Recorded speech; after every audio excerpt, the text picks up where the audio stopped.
Okey, Assalamualaikum dan selamat sejahtera. Bersama saya Nomaisara binti Muhammad Sukri dan Nur Syafawani binti Zaini, moderator anda pada hari ini. Kami bersama ahli kumpulan 7 akan membincangkan forum tentang isu yang telah diberikan, iaitu akibat daripada penjajahan telah mempengaruhi corak pemikiran bangsa yang dijajah. Dalam masa yang sama, kesan pasca modernisme pula telah menghasilkan pelbagai ideologi baru yang banyak mempengaruhi manusia sejagat. Bincangkan kaedah terbaik untuk membuang pengaruh dekolonisasi dalam pemikiran generasi muda kini dan seterusnya muncul berjiwa merdeka dengan acuan Malaysia bebas daripada ideologi songsang. Oleh itu, untuk meneruskan perbincangan kita, saya menyerahkan kepada Nur Syafawani binti Zaini. Silakan. Okey, terima kasih Nomaisara. Jadi saya di sini ingin menjemput pengaju soalan yang pertama iaitu Azira. Silakan Azira. Okey, terima kasih kepada moderator. Assalamualaikum warahmatullahi wabarakatuh. Di sini saya hanya mempunyai satu soalan dan soalan itu ditujukan kepada panel pertama iaitu saudara Irfan. Seperti yang kita tahu, sekularisme merupakan salah satu contoh daripada ideologi songsang. Jadi apakah yang dimaksudkan dengan sekularisme dan apakah kesannya terhadap masyarakat? Baiklah, terima kasih di atas soalan tersebut.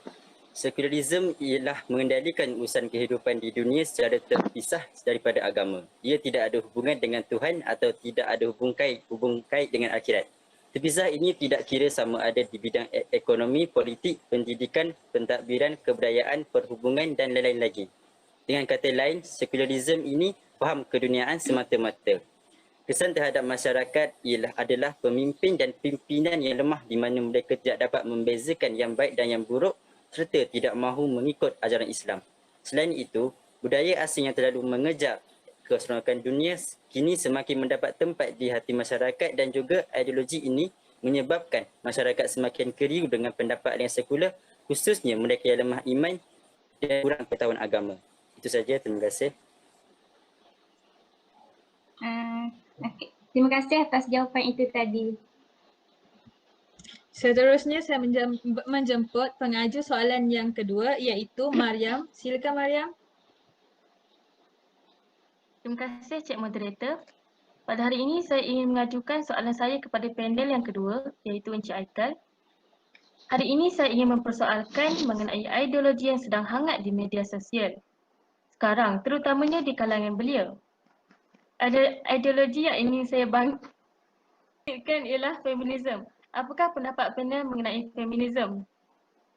Terima kasih kepada pengaju soalan. Feminisme ialah sebuah gerakan wanita yang menuntut kesamarataan dengan lelaki dalam bidang politik, ekonomi dan undang-undang keselamatan melindungi wanita dari kebahayaan. Namun, perlu diingati bahawa gerakan ini secara berlebihan boleh membawa kepada wujudnya woman central yang melihat sesuatu perkara semata-mata dari sudut kepentingan gender dan bukannya kepentingan masyarakat secara umum. Oleh kerana prejudis yang menebal, kelompok feminis tidak lagi melihat kaum lelaki sebagai rakan dalam pembangunan. Sebaliknya, mereka dilabel sebagai pesaing yang seringkali mendapat kelebihan secara tidak adil. Kecelaruan ini tidak akan berlaku sekiranya masyarakat mempunyai perspektif yang betul terhadap wanita. Sekiranya perkara ini terus berlaku, tidak mustahil bagi sebuah negara berlakunya huru-hara. Oleh itu, seluruh tenaga dan pemikiran pemimpin wanita perlu mengalami transformasi dan ajaran paradigma.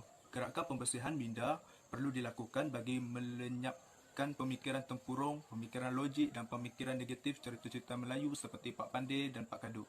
Gerakan ini hanya akan berjaya jika wujud norma nilai dan perlakuan yang terpuji di kalangan barisan kepimpinan wanita seluruhnya. Sekian, terima kasih. Okey, terima kasih. Seterusnya saya menjemput Yasmin untuk mengajukan soalan yang seterusnya. Silakan Yasmin. Terima kasih Tuan Moderator. Saya ingin bertanya kepada panel ketiga. Hedonisme adalah fahaman ideologi songsang di mana keseronokan adalah matlamat utama dalam kehidupan. Fahaman ini juga hampir sebati dalam kalangan remaja kini. Persoalan saya, bagaimanakah solusi untuk mengatasi atau mengurangkan fahaman hedonisme ini di dalam kalangan remaja kini? Baiklah, pertama sekali kita perlulah mengukuhkan nilai murni dalam diri mereka. Hal ini kerana masyarakat kini, terutama sekali golongan remaja maupun dewasa, mengharungi arus globalisasi yang sangat mencabar. Maka, asas dan jati diri yang baik perlulah ditentukan agar tidak terikut dengan arus fahaman songsang. Selain itu, ibu bapa wajar menjadi idola terbaik kepada anak-anak.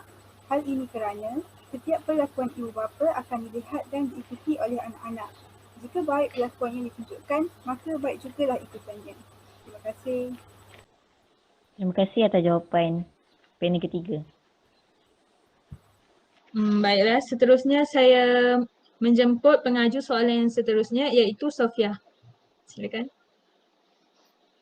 Terima kasih Tuan Moderator. Soalan ini saya ajukan kepada panel keempat.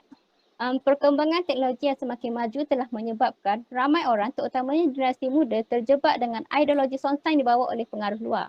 Hal ini berlaku kerana segala maklumat boleh diperolehi hanya di hujung jari. Pada pendapat panel, apakah cara yang sesuai untuk mengelakkan mereka daripada terus terjerumus dalam kesesatan? Terima kasih pengaju soalan atas soalan yang diajukan. Baiklah, bagi pendapat saya, membiarkan mereka tanpa pencegahan akan mengakibatkan kehancuran negara serta tamadun dunia.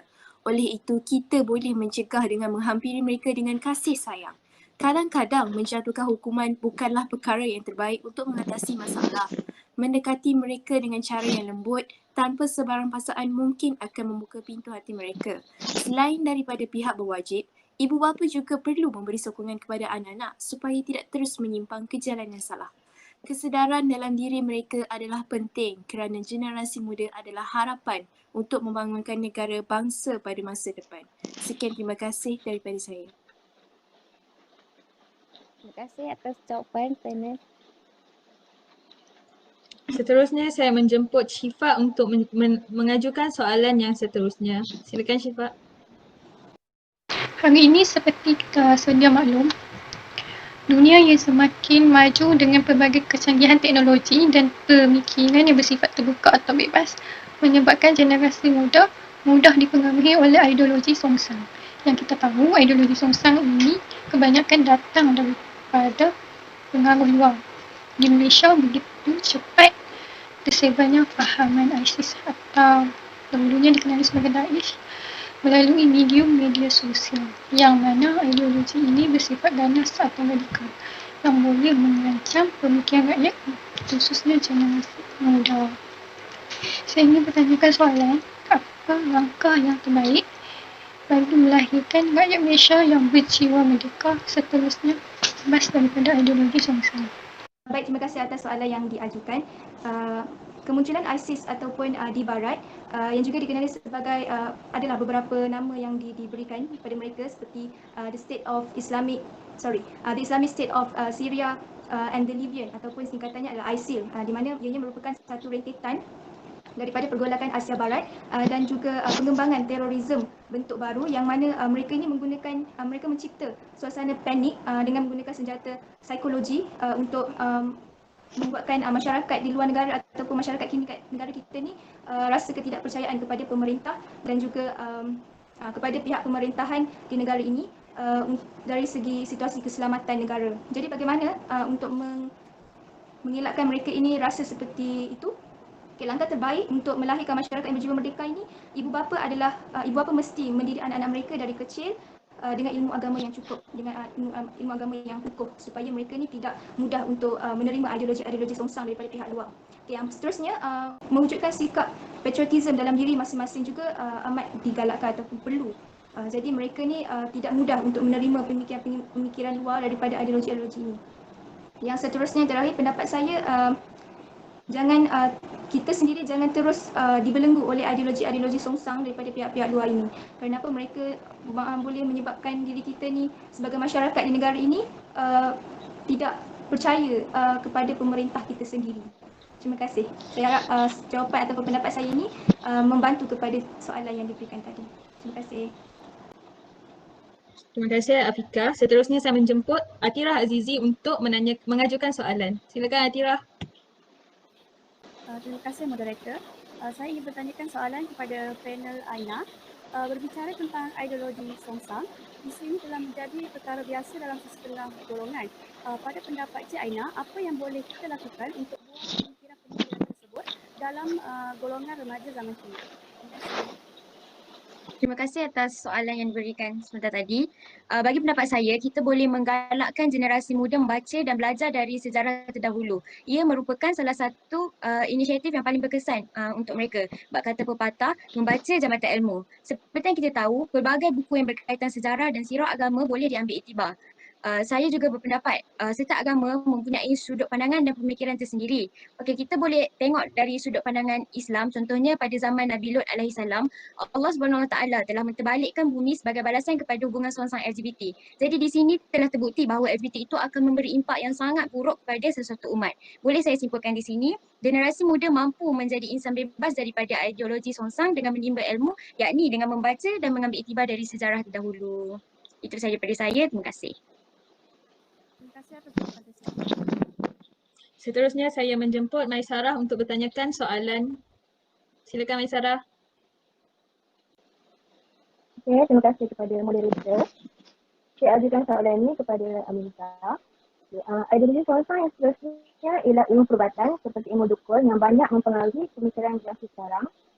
Contoh kita dapat tengok sekarang, kalau seorang tu ada mengalami penyakit yang susah diubati ataupun yang misteri, mereka lebih didorong untuk menuntut ilmu ini. Jadi saya mempersilakan Cik Melissa untuk menjelaskan bagaimanakah cara mengatasi ilmu ini dan bagaimanakah ilmu ini boleh sampai ke negara. Terima kasih kepada pengajuan soalan. Seperti yang kita tahu, di negara Indonesia sudah lama mengamalkan ilmu dukun atau ilmu songsang ini daripada masyarakat Melayu dan juga daripada segelintir masyarakat lain seperti Iban. Untuk mengatasi ideologi songsang ini kepada generasi muda adalah ibu bapa atau masyarakat Malaysia mestilah membantu untuk memperkukuhkan asas fahaman agama yang benar dan memahami penolongan Allah hidup Islami dahulu, kerana jika mereka tidak faham Islam, mereka akan mudah terpengaruh dengan ajaran sesat dan mudah terpengaruh dengan persekitaran yang semakin mencabar dan juga boleh merosakkan akal fikiran generasi muda. Selain itu, kepercayaan mereka kepada kekuasaan roh dari alam sekeliling yang merupakan salah satu cara hidup mereka. Hal ini, mereka belum lahirnya ajaran agama yang semakin berkembang di negara kita. Aktiviti yang dimasukkan itu adalah santau, tusuk dan sebagainya. Untuk membangunkan sesebuah negara yang maju, yang semuda haruslah ada sifat bersasiah mulia, berbudi bahasa dan berkasih sayang agar dapat melahirkan negara yang maju pada suatu hari nanti dan dapat bebas daripada ideologi songsang ini dalam negara kita. Sekian, terima kasih. Seterusnya iaitu Hanani. Silakan Hanani. Terima kasih kepada moderator. Okay, saya ingin bertanya. Jadi pada pendapat panel, apakah cara yang terbaik bagi ibu bapa untuk membantu pihak kerajaan khususnya bagi membina generasi yang lebih berkualiti? Terima kasih Saudari Hanani. Selain daripada menerapkan nilai-nilai patriotik, perpaduan serta nilai murni, ibu bapa juga perlu memainkan peranan yang penting dalam menggalakkan anak-anak untuk lebih bergaul dengan ahli keluarga, saudara berlainan generasi, jiran tetangga dan kenalan rapat. Semaikan dalam diri anak-anak dengan semangat menghormati kaum berlainan. Selain itu, ibu bapa juga perlu menonjolkan sikap rasional setiap kali membincangkan isu semasa dengan anak-anak. Ini secara tidak langsung boleh menimbulkan kesedaran dalam diri anak-anak mengenai cara hidup dan cara hidup setiap bangsa dan agama.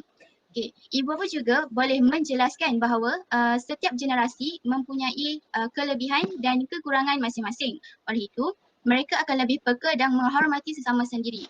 Okey, dengan cara ini, kita akan dapat melahirkan masyarakat yang lebih positif dan berkualiti. Itu saja dari saya. Terima kasih atas jawapan itu. Seterusnya saya menjemput Suhaida untuk bertanyakan soalan. Silakan Suhaida. Terima kasih kepada moderator. Soalan ini saya tujukan kepada saudara Irfan, iaitu panel pertama. Seperti yang kita tahu, pengaruh kolonial barat memberikan kesan buruk pada generasi kita.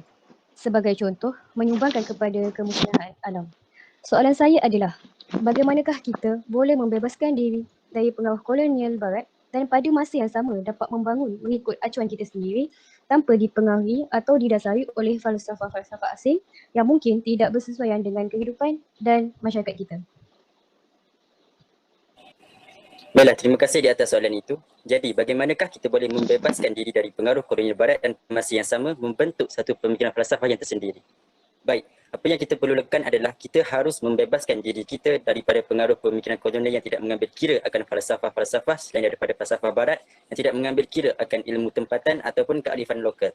Kerana mereka menganggap semua ini adalah bertaraf lebih rendah daripada apa yang terdapat di dalam tamadun mereka. Ini adalah tugas kita sendiri sebagai rakyat Malaysia untuk membangunkan pemikiran dan falsafah kita sendiri dengan daya intelek kita sendiri dengan sumber-sumber pemikiran dan falsafah yang sudah sedia ada dalam budaya dan agama kita. Itu saja, terima kasih. Terima kasih untuk jawapan itu. Baik, seterusnya saya menjemput Afiqah untuk mengajukan soalan yang seterusnya. Silakan Afiqah. Okey, terima kasih kepada moderator. Saya ingin mengajukan soalan kepada panel kedua iaitu saudara Aikan. Okey, ideologi Sonsang merupakan pasal modernisme yang berlaku di negara kita seperti perusuhan yang merupakan reaksi kesedihan ataupun pertunjukan perasaan yang tidak puas hati terhadap suatu perkara. Pada pendapat panel, apakah langkah-langkah untuk mengelakkan perusuhan perkauman berlaku di dalam negara kita? Setiap kaum untuk melibatkan diri. Kedua, program yang dilaksanakan perlu merangkumi aktiviti-aktiviti yang beransurkan perpaduan seperti program Satu Malaysia, program penubuhan sekolah wawasan dan banyak lagi. Yang ketiga, program lain seperti rumah terbuka bagi perayaan setiap etnik yang diamalkan dalam negara kita juga perlu diperluaskan di dalam negara. Dan terakhir, ibu bapa perlu mendorong anak-anak untuk bergaul sesama masyarakat yang terdiri daripada pelbagai etnik. Masyarakat kita juga perlu bergaul, berkongsi pendapat dan membina kumpulan dengan masyarakat kaum lain. Sekian, terima kasih. Terima kasih kerana menjawab soalan. Baik, seterusnya saya menjemput pengaju soalan yang terakhir iaitu Fatin Atirah. Silakan. Terima kasih moderator. Masyarakat Islam terutamanya di Malaysia sedang berhadapan dengan ancaman kerosakan akidah. Pada pendapat panel, apakah faktor-faktor penarik terhadap ancaman ini? Terima kasih. Okey, Islam liberal mengetengahkan isu-isu yang menjadi salah satu daya penarik kepada masyarakat untuk menyokong atau melahirkan simpati kepada golongan Islam liberal. Antara isu tersebut ialah kemunduran. Mereka berpendapat bahawa agama adalah faktor penghalang bagi mencapai kekuatan dan kemajuan. Untuk menyelesaikan faktor penghalang tersebut, mereka berpendapat caranya ialah membuka dan membebaskan agama daripada ajaran dan tafsiran yang telah lama menjadi pegangan umat. Kelemahan dan kemunduran umat Islam dianggap berpunca daripada belenggu kewujudan umat dalam mentafsir dan mempraktikkan agama Islam. Terima kasih. Baiklah, saya menjemput Nur Maisarah untuk memberikan penutup. Silakan Maisarah. Okey, baiklah. Terima kasih kepada Nur Syafawani. Konklusinya pada hari ini berdasarkan isi dan soalan yang diberi oleh para panel dan hadirin hari ini, harapnya dapat memberi impak berserta penjelasan yang jelas tentang langkah yang boleh dilakukan untuk membuang pengaruh dekolonisasi dalam pemikiran generasi muda kini. Oleh itu, kita sudah sampai di penghujung forum pada hari ini. Segala silap yang datang daripada kami dan yang sempurna hanyalah daripada Allah Subhanahu Wa Taala. Kalau ada sumur di ladang, boleh kita menumpang mandi. Kalau ada umur yang panjang, boleh kita berjumpa lagi. Itu sahaja daripada kami. Sekian, Assalamualaikum dan selamat sejahtera.